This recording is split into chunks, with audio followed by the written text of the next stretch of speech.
G'day Guardians, Rogi here.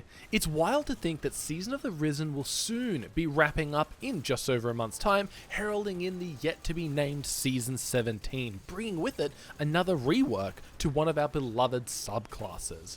After what felt like an eternity of Season of the Lost, it's strange to be back on these quarterly season cycles. It feels like I'm only just starting to finish off my weapon patterns and finalize my builds, and then next month, I'm going to have to relearn it all over again. Slowly but surely, I've been making my way through all the new exotics released in the Witch Queen, and I'm just now picking up the Secant Filaments. These exotic boots allow Warlocks a reliable way to proc Devour with the added bonus of adding Overload to any of your weapons. Given how dominant the Healing Rift is at all levels of play, Warlocks finally have a reason to run Empowering Rift while still maintaining the healing utility. I was, however, disappointed to find that these boots will only apply Devourer if you're running the Void subclass, something not stated anywhere in its exotic perk. Now, while this may have been obvious in hindsight given that Devour is a buff unique to Void, I'd argue by that same logic, Assassin's Cowl shouldn't apply Stealth while not using Void, as Stealth is unique to Void. But as we all know, you are free to don Harry's Cloak of Invisibility no matter the subclass. Originally, this build was going to be played as a Solar Warlock, making use of Font of Might to give Tommy's matchbook a 25% damage increase, but due to this restriction, will need to be played on Void. So, Tommy's matchbook, released back in Season of the Worthy, has spent a lot of time in my vault collecting digital dust. Clearly an homage to Touch of Malice, this 720 RPM auto rifle just doesn't pack the same punch. But here we are 6 seasons later and I've been loving the combination of Ignition Trigger and Devour. Of course, this isn't a new combination by any means, it's just much more accessible. In the past, Devour was only obtainable through the consumption of your own grenade or kills with a charged melee, which often felt clunky and awkward and would leave you without a charged ability.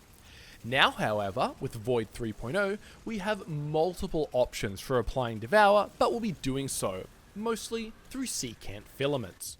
For those who may have steered clear of Void Warlocks in the past and are now just getting acquainted, Devour, once applied, restores us to full HP after each kill, generates grenade energy, and extends the duration of Devour even further.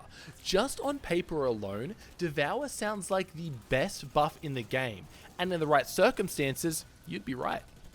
But I've often found that Devour doesn't have a place in the meta.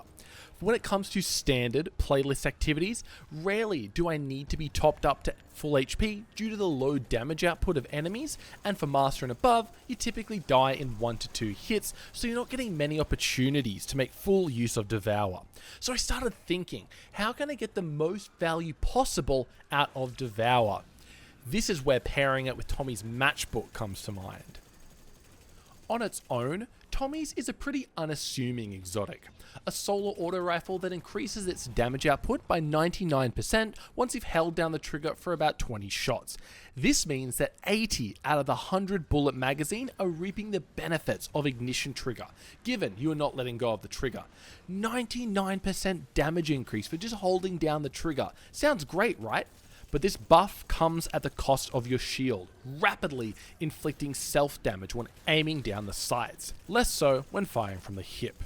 While a 99% increase to your damage sounds like a lot, in practice, playing basically every encounter in one-shot range just isn't viable. This is where Devour comes in, fully restoring your health and shield after every kill means you can keep Ignition Trigger active with none of the downside. Now, this great combination is backed up by some pretty powerful Void fragments that aim to further amplify our synergies.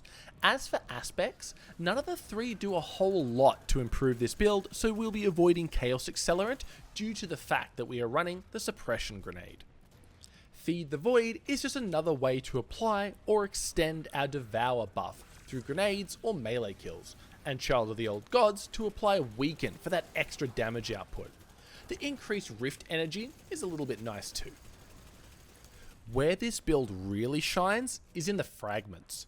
First off, we are running Echo of Persistence, increasing the duration of Devour to 22 seconds. This gives us a ton of breathing room if there is ever an enemy drought or our target takes a while to fell. I found this to be most useful when transitioning through encounters. Devour remaining applied just long enough for a quick reset of the first enemy.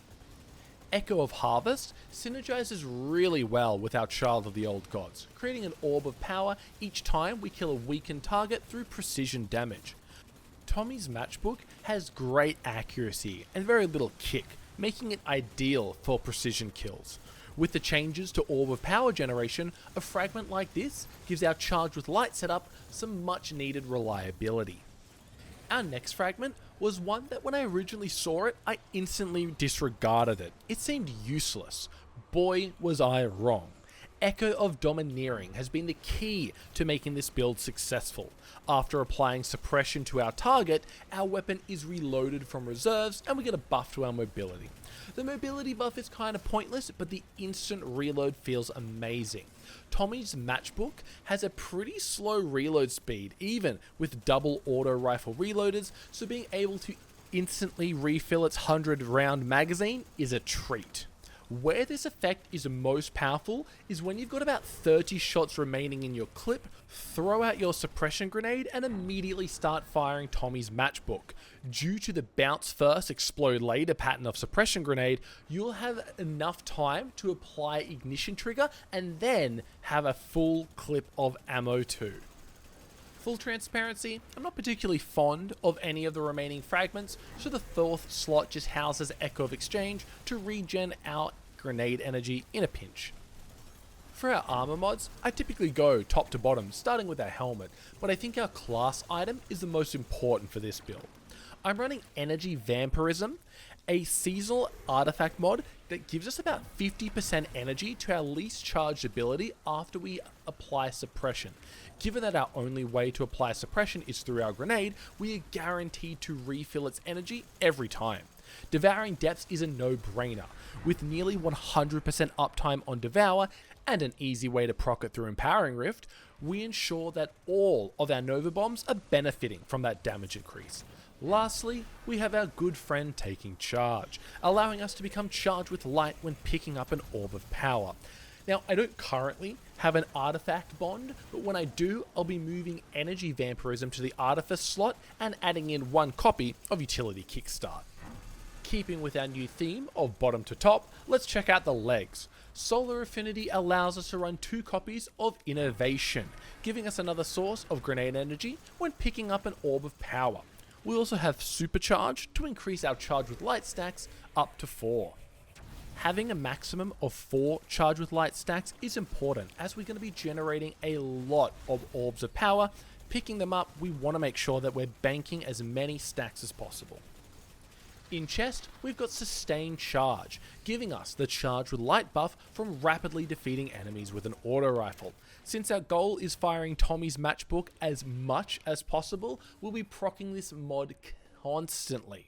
The nice thing about Sustained Charge is you can run a second copy to increase the duration of time between kills for it to proc. We also have 1 copy of Thermoshock Plating for extra defense.